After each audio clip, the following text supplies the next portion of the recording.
Hi there Gemini, thank you for joining me for your weekly forecast. For week commencing the 3rd of March, you can find yourself being a lot more optimistic about what your prospects are this week, particularly financially and professionally.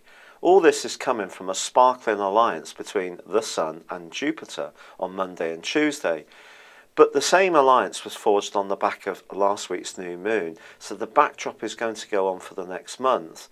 And whereas in the first half of February, for example, you may have felt quite discouraged or uncertain about your prospects, now things are starting to clarify.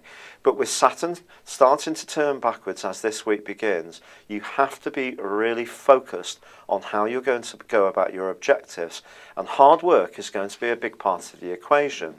But as Jupiter starts to ebb forwards on Thursday and Venus moves, I do feel this is going to lighten the environment for you considerably. Venus moves into your sister air sign of Aquarius. It's going to give you a taste to expand your world in some way, perhaps even your social and partnership links are going to change. Of course, your ruler is already in this area, and unfortunately at the end of this week it does run into resistance as it clashes with Saturn.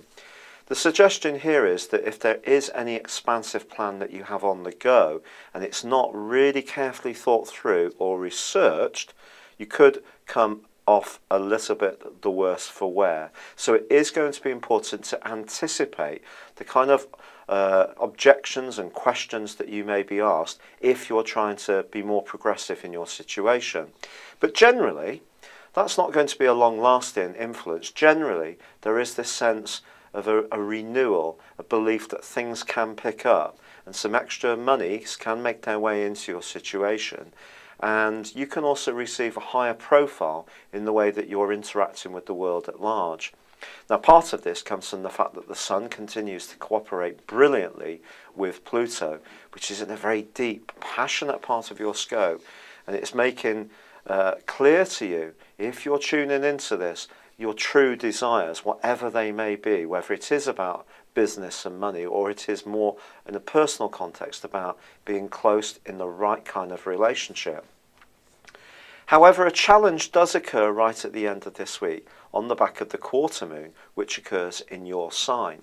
And this suggests that even if you have got a scheme that you have well researched and you really have enthusiasm for it, it may be that your agenda doesn't quite fit in with somebody else's, and it could just be simply because someone feels a bit threatened by the fact you have got such a good idea and plenty of energy behind it.